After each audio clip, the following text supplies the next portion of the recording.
This is why you should never recruit high school quarterbacks, especially five stars. And you can recruit them, but you don't want to win and get their commitment and sign them. Because if you go look at the college football playoff or the AP top 25, or now these days, who's getting drafted, every single one of these guys transferred. So, like, from my perspective, DJ Lagway, five-star quarterback, he comes in, he's supposed to be the savior of our program, plays 2 years, now he's out, going to Baylor. Fernando Mendoza, transfer. Carson Beck, transfer. Dante Moore, transfer. Ohio State, Julian Sayin, never played a game at Alabama, but he transferred from Alabama.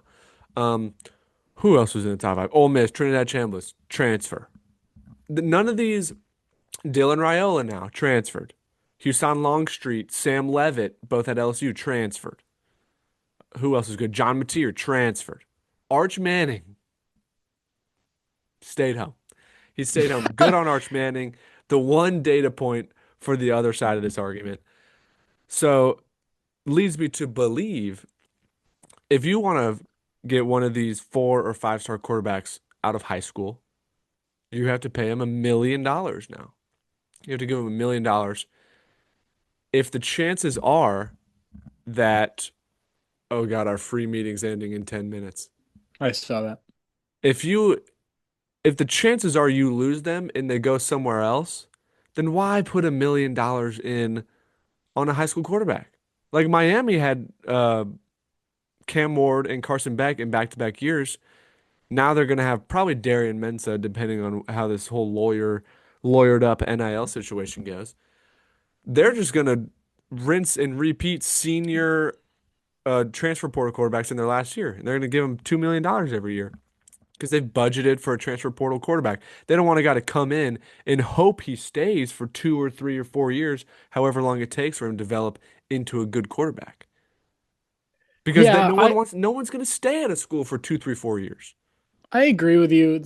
There's like to a sense, I agree with you. It's like I agree with the fact that you can get a better quarterback for, I mean, not less necessarily, but you don't have to spend a million on a new guy who has to learn the system, right? You have to spend a couple million on a guy who's already played college football for 3, 4 years now. And I agree with that. But I also think that there does come something with a guy who knows the offense, a guy who's been there and waited his time and taken over the role. I think that obviously, guys, I graduated from UGA. Gunnar Stockton did that, right? And this guy is a Ty pretty solid Simpson, QB. Arch Manning too.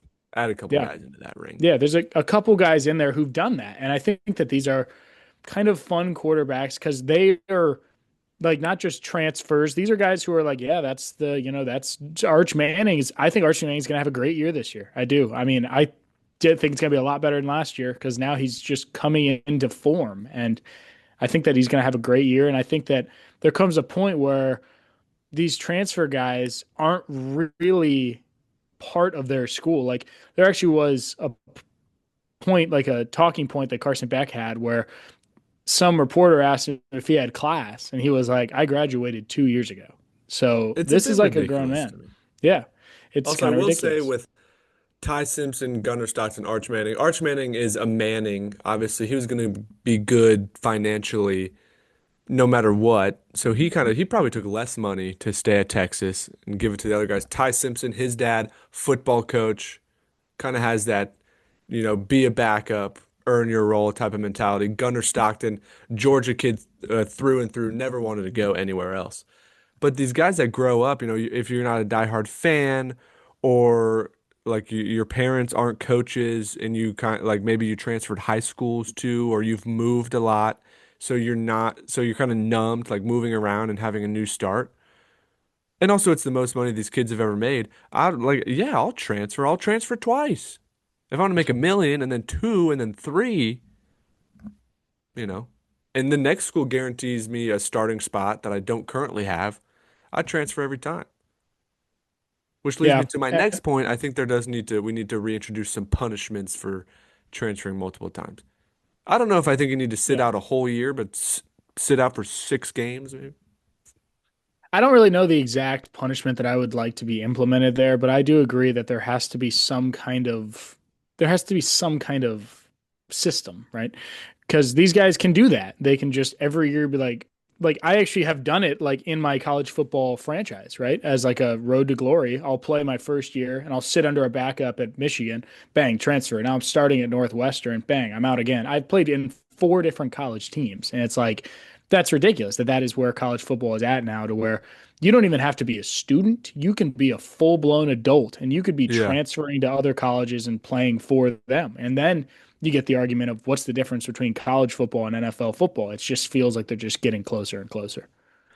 The sport has gone wildly off the rails, and it's a serious problem.